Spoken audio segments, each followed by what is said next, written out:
他们都看着我干什么？因为你长得好看啊。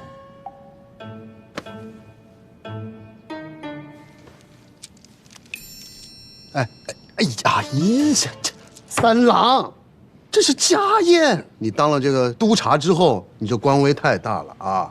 你连我们杨家家宴，女眷是不能上台面，这条老规矩你都忘了？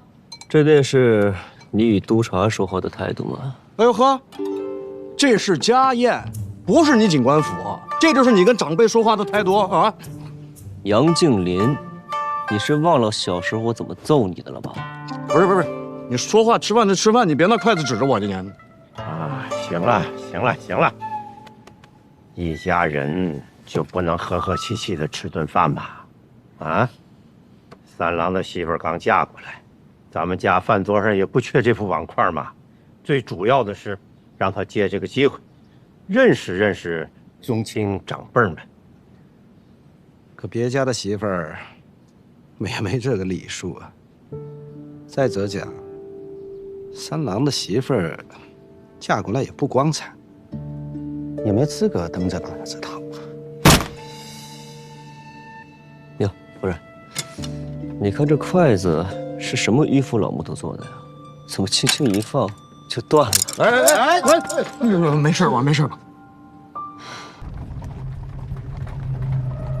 可是依他的年岁，我阿爷出事那年，他还只是稚子之年，这对不上啊。但是若他只是走私，他何须亲自千里迢迢来到益州？他后来接近我，又是要做什么？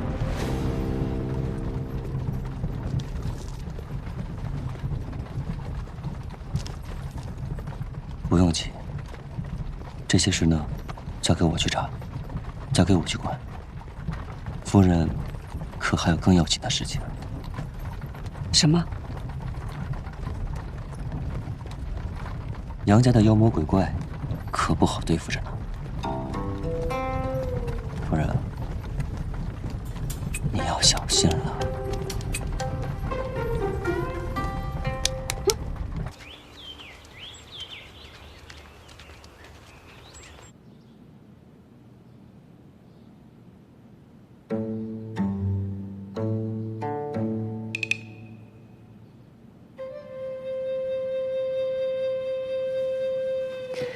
他们都看着我干什么？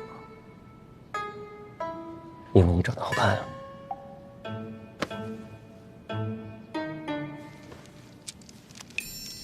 哎呀，这三郎，这是家宴。你当了这个督察之后，你就官威太大了啊！你连我们杨家家宴，女眷是不能上台面，这条老规矩你都忘了？这便是你与督察说话的态度吗？哎呦呵，这是家宴，不是你警官府，这就是你跟长辈说话的态度啊！杨敬林，你是忘了小时候我怎么揍你的了吧？不是，你说话吃饭就吃饭，你别拿筷子指着我今天。啊，行了，一家人就不能和和气气的吃顿饭吗？啊，三郎的媳妇儿刚嫁过来，咱们家饭桌上也不缺这副碗筷嘛。最主要的是，让他借这个机会，认识认识宗亲长辈们。可别家的媳妇儿，也没这个礼数啊。再者讲，三郎的媳妇儿嫁过来也不光彩，也没资格登这把子堂。哟，夫人，你看这筷子是什么迂腐老木头做的呀？怎么轻轻一放就断了？哎，没事吧？啊，我去换一双筷子。哎，三郎说他吃好了，阿公阿家各位叔伯，我们就先告退了。茵茵，你先坐下。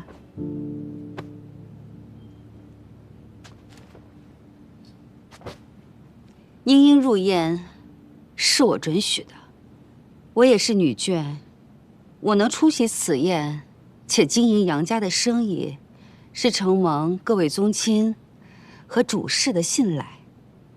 我请茵茵入宴，是因为茵茵亦不是寻常女子，不仅是飞花会的会长，日后也少不了经营我们杨家的生意，所以参加宗亲大宴是早晚的事儿，也没有什么可以值得说到的。哎，阿嫂，你这么一说，我就能懂了。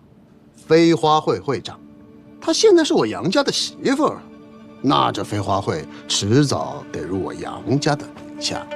是呀，二爷，我说怎么好端端的叫着一起吃饭呢？原来是场鸿门宴啊！三郎，我还没说完呢。就算是杨家对我夫人有恩，也不该把我夫人的商会算作是嫁妆，这是人能干出来的事儿吗？你说谁呢？怎么说话呢？夫人别怕，谁敢让你不舒服，我就让他们更不舒服。我倒是想看看，我这新官上任的3把火会先烧到谁的身上。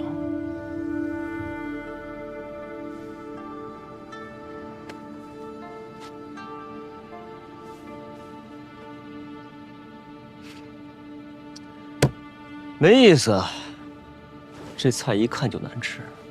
夫人，要不我们走吧？阿公阿家，各位叔伯，我们真的告退了。乌烟瘴气，你说什么？杨静兰，大哥，你看他这什么态度呀？这玩意儿他说谁乌烟瘴气？这个饭吃的确实是没什么意思。我去了。大郎，先送阿爷回去休息。是。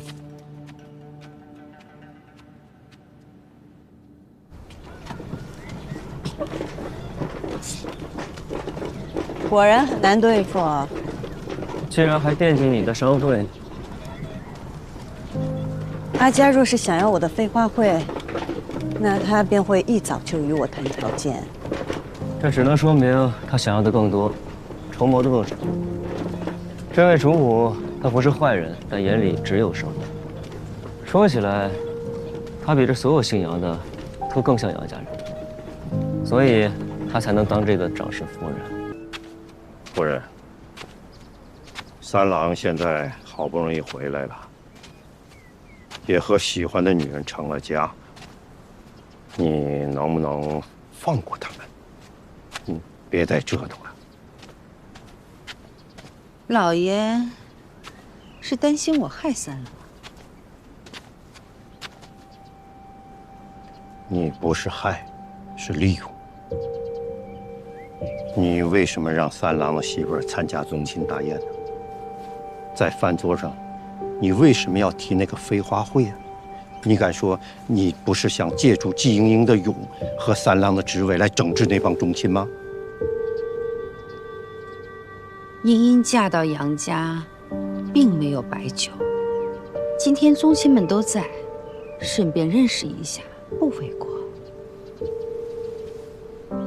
茵茵秀外慧中，她的才华老爷不知道，但日后你会知晓的。别人不知道，三郎抢了二郎的钱。但既然嫁到我杨家，我还是希望他们能够好好的过日子。我一心想的都是杨家，问心无愧。你对杨家好，不容置疑。但是，你有没有想过，这要败了会怎么样？你看大郎，至今都不愿意再娶。这还不吸取点教训吗？三郎跟大郎不一样，茵茵跟玉娘也不一样。这两个相爱的人能不能在一起，不在于外面的阻力，而在于他们自己。两个人都相爱了，他们之间还会有什么阻力？相爱跟成婚那是两回事儿。相爱的人未必能够在一起，但像我跟老爷这样门当户对、相敬如宾，也许会相守一生。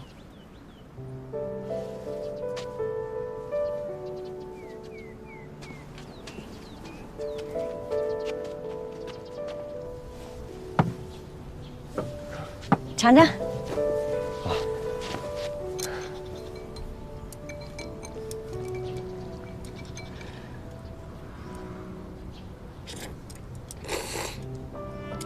怎么样？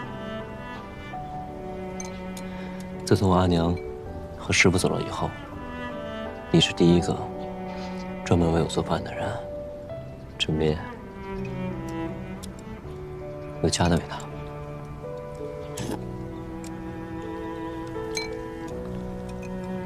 你要是喜欢，我经常给你做。不用，以后我做给你吃。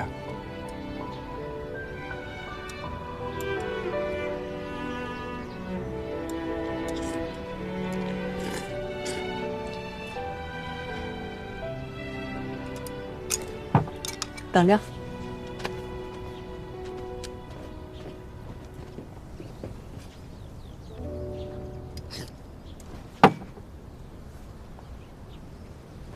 是不是想喝酒啦？你怎么知道的？你不能喝，但你可以看着我喝。行，看着你喝。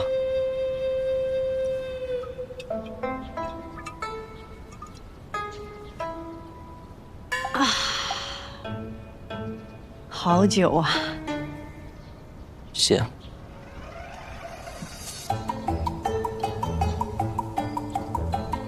真香。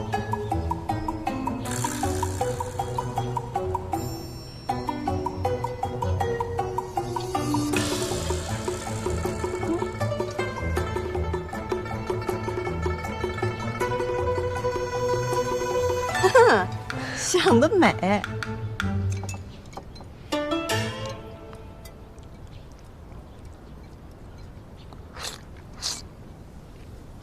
杨金兰，江湖上是不是特别自在，特别快乐？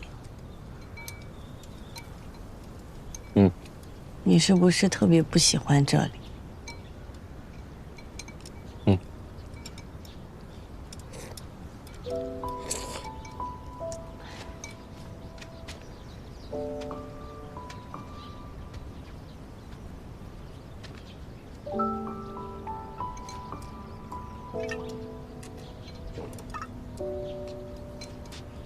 那你为何要留在这里啊？为了你。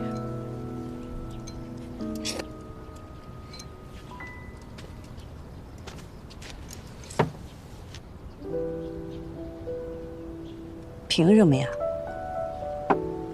就因为我是你盟友？金阳，你觉得我们两个只是盟友吗？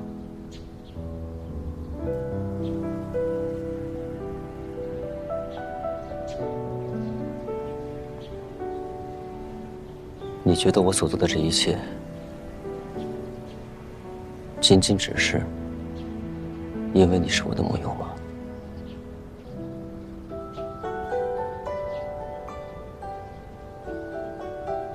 我不知道。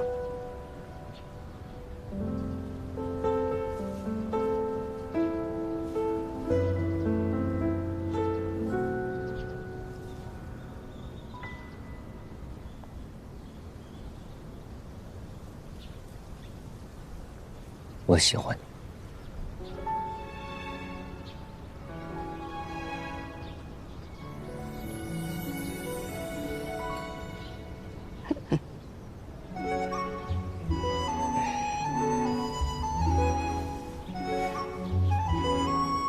那你呢？啊？那你呢？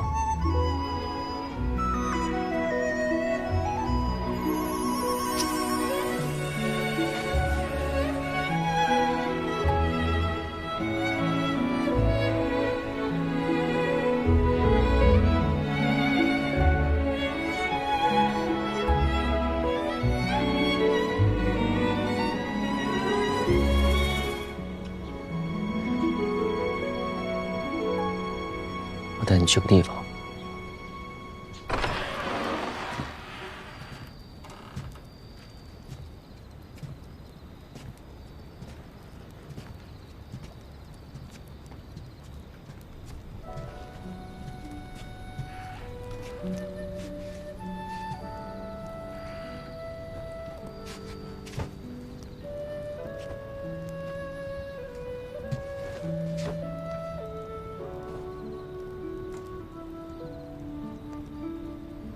我成婚了，我有家了。这是英英，是我的夫人，是我此生唯一的夫人。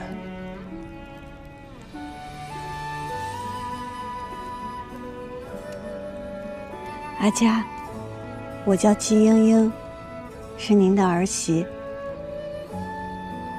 我知道三郎之前吃过很多苦，从今往后，我定让他珍重身体，日日开心。您在天之灵，便放心吧。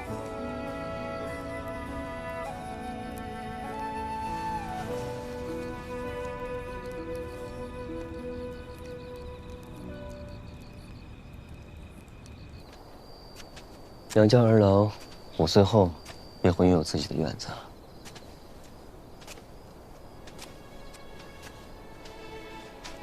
但是我每天还是会跑这里来，这是我在外唯一会想念的地方。这是鸟笼吗？是啊，这么大。我阿娘喜欢鸟雀，喜欢看着这些鸟雀在笼子里叽叽喳喳，蹦蹦跳跳。我阿英便天南海北的搜罗来各样的品种，还给它特制了这样一只大鸟笼，来哄它开心。我阿娘很爱我阿姨，但在杨家规矩的约束下，她变得行事谨慎小心，生怕给我阿姨带来麻烦。渐渐的，便失去了自由，失去了自我，就像这笼中的鸟儿一样，被困在了这个院子里。直到我阿娘去世的前一天，我想让你继续做自己。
哎，会长，这成亲之后第一次见你，这杨家办事仓促，爷都没闹上洞房。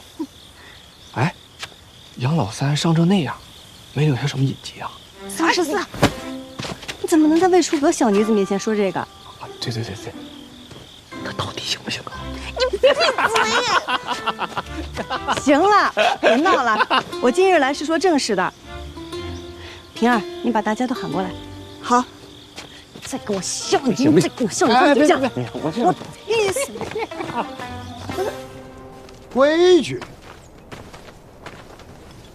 入袖未干，你懂得什么是规矩？什么风把二叔吹来飞花会了？杨家的风。三郎媳妇儿，这飞花会在你的名下不是？你又加入了杨家，那么从今日开始，飞花会就并入杨家了。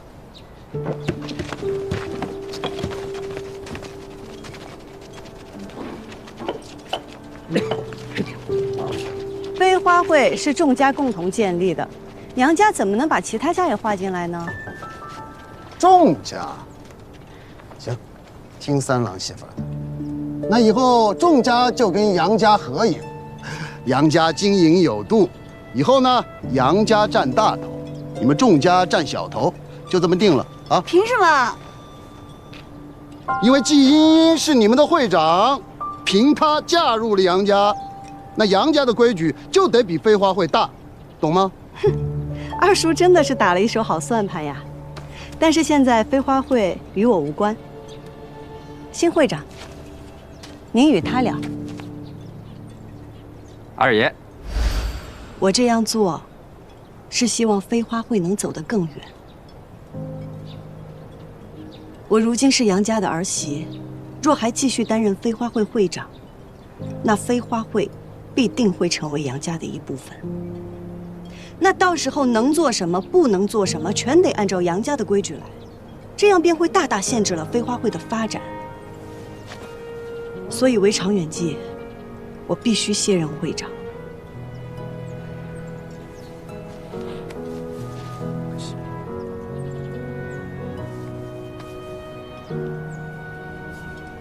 爷爷的顾虑是对的，就如同今日，你们也不想飞花会日后处处受到杨家人的辖制吧？好，便是你不在了，这飞花会，爷爷该罩着还罩着。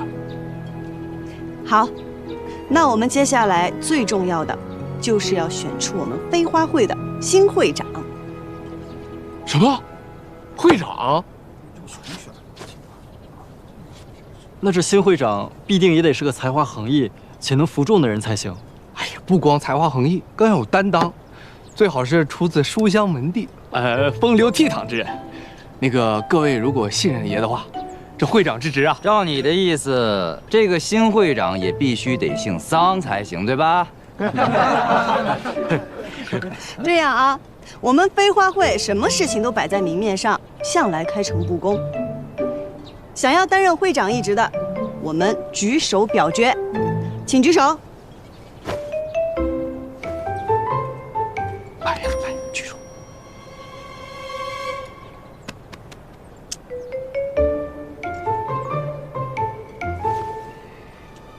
好，同意我阿兄担任会长的，请举手。同意陈三郎担任会长的，请举手。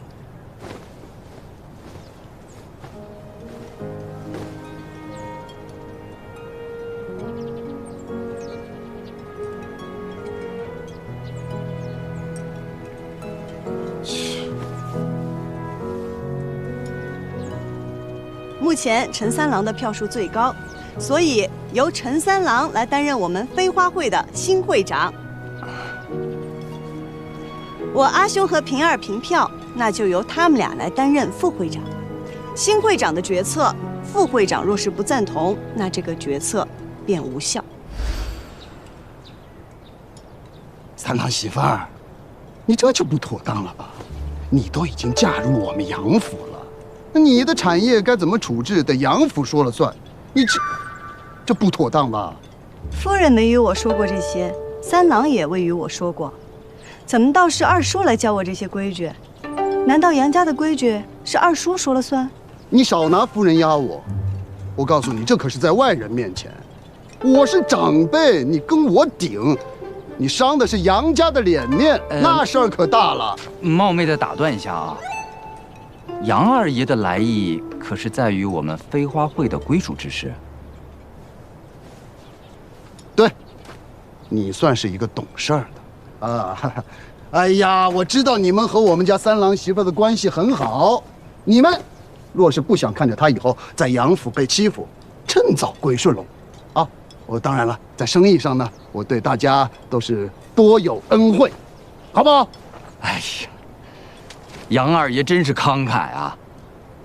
我这做了新会长，确实应该做出一点变革啊。那就请杨二爷怎么来的就怎么回去吧。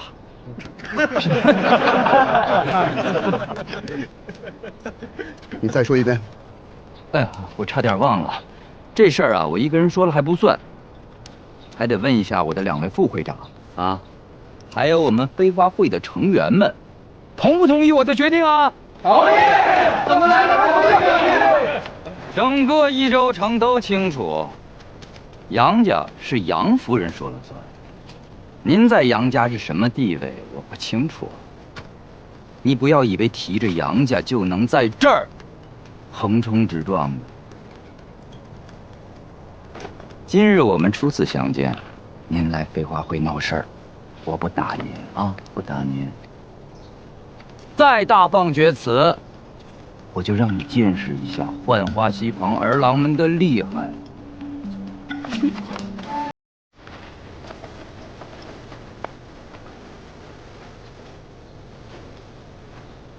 三郎媳妇儿，你给我等着！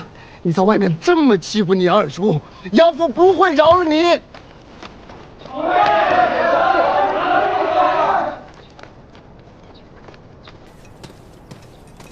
会长，我这个新会长行吗？你得相信自己能行。从今往后，飞花会的会长只有陈三郎，没有季莹莹。你我都是飞花会走出去的，你是扛着会旗的，我只是带头打架的。走到这个地步，我是应该站出来，但我总觉着我与你之间还差了好些步呢。取会旗，去浣花溪，举行新会长之礼。要带我去取。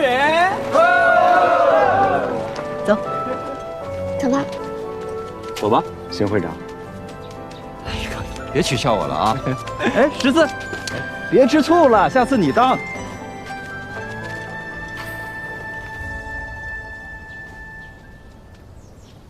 嚯，写什么呢？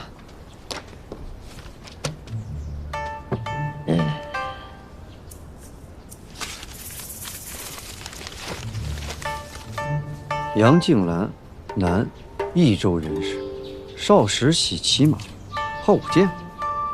怎么，在写自己的罪状？他想更深入的了解我，我呢也想告诉他，我们2个现在这算是彼此靠近。你们这都已经成婚了，还想怎么靠近？这成了婚，反而有些话都不好说。不管怎样，祝你们琴瑟和鸣，白首偕老。成婚只是权宜之计，权宜之计。怎么，你想悔婚，不想娶她了？你说什么呢？是这个意思吗？我的意思是说，即便是我娶了她，我也不能不在乎她的感受。我们2个成亲，那是感情的开始，不是感情的终点。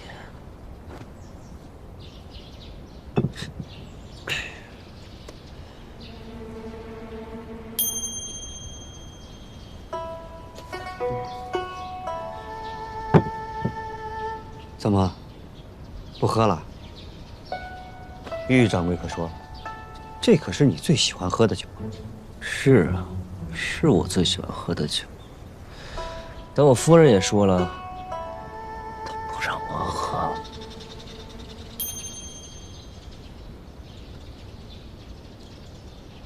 番商这边一直在查，明里暗里需要南诏的番商众多，真正排查起来还需要些时日。白胜那边也一直派人盯着，但是他府外一直有人护卫，咱们的人不敢靠太近。朱哥，你再派人去到南诏，找高兄帮我取样东西回来。什么东西？截下某人的狼皮，一个让他原形毕露的东西。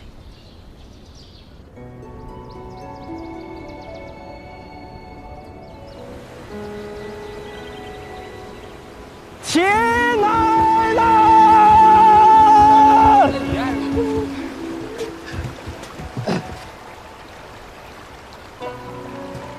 当初我们聚在一起，是被大染户逼得走投无路，是为了求一条生路。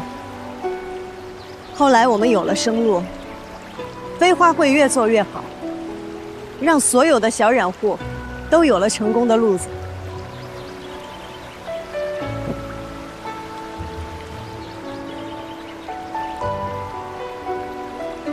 陈三郎，如今我把飞花会会长一职交给你。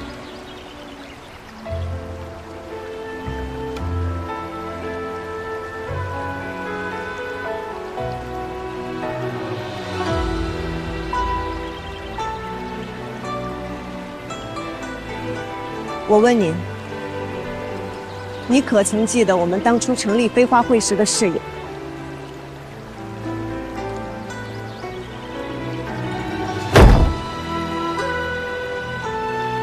我们绝不以出身论英雄，绝不固步自封，绝不攘内排外。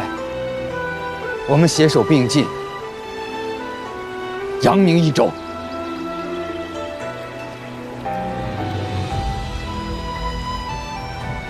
我做成的事，你也做成了。接下来，你可以立你自己要立的规矩。从今往后，飞花会永远为你留有一席之地。既英英若有求，飞花会定鼎力相助。我让你立飞花会的规矩，没让你对我讲义气。既英若有求，飞花会定鼎力相助。平儿，既英若有求，飞花会定鼎力相助。既英若有求，飞花会定鼎力相助。既英若有求，飞花会定鼎力相助。既英若有求，飞花会定鼎力相助。好了。既英若有求，飞花会定鼎力相助。既英若有求，飞花会定鼎力相助。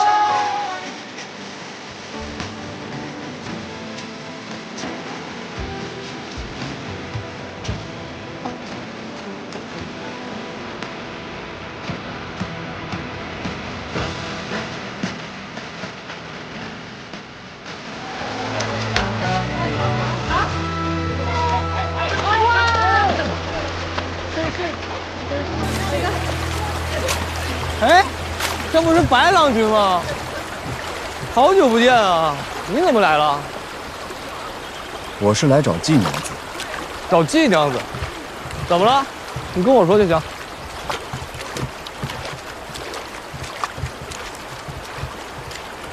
上次未能雪中送炭，今日特意过来致歉。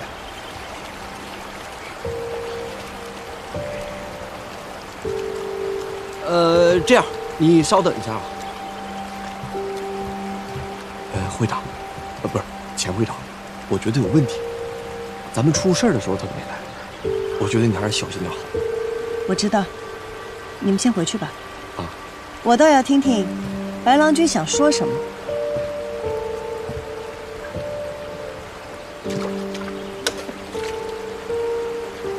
说吧，白郎君。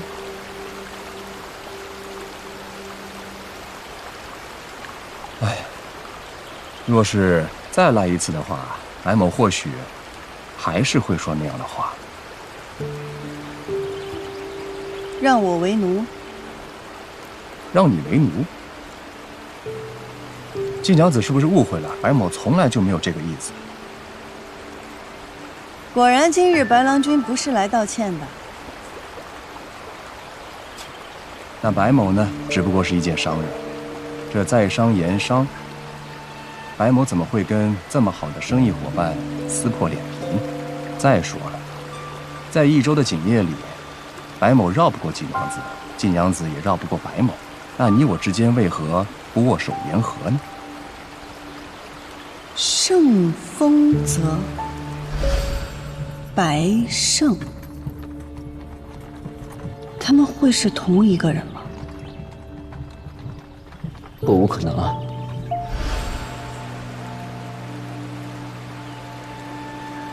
我同意白郎君的观点，你我同在一城，何必剑拔弩张？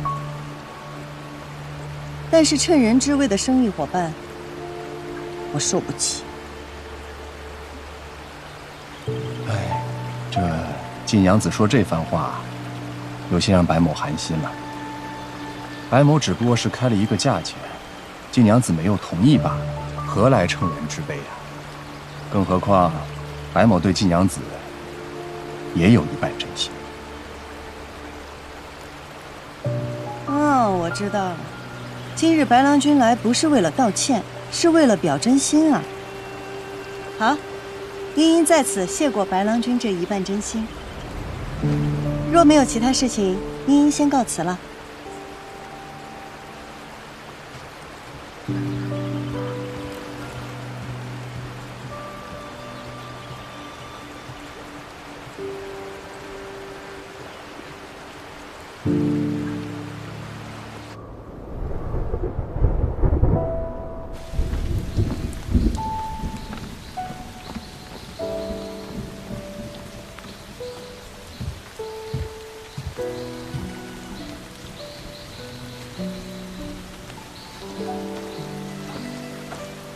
季娘子，下雨了，不如白某送你回去啊。这样的小雨，也不算什么，多谢白郎君。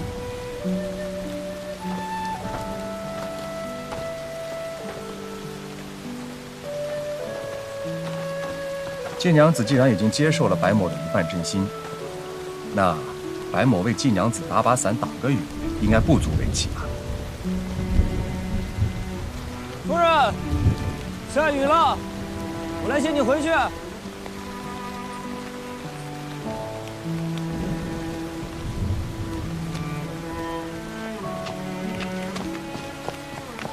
我夫君来接我回家了，多谢白郎君。多谢白郎君送我夫人一程啊！杨警官腿脚会变成这样，是因为夜路走多了吧？不然也不会如此严重。那也奉劝白郎君一句，少走点夜路，免得摔得更惨啊！夫人，回去。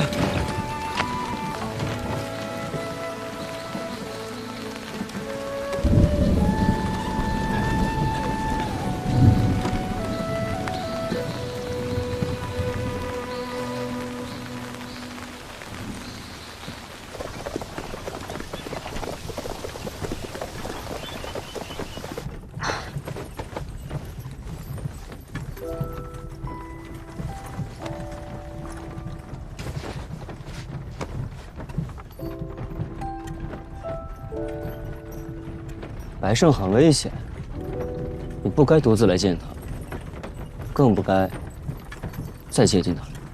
我心里有数。白胜在明面上他还是个生意人，他以生意人的形象出现在益州，定然不是桩巧合。既然如此，我在这件事上还有用武之地。你还打算继续跟他做生意？那个白胜，要我说，比起生意，他怕是对你更感兴趣了。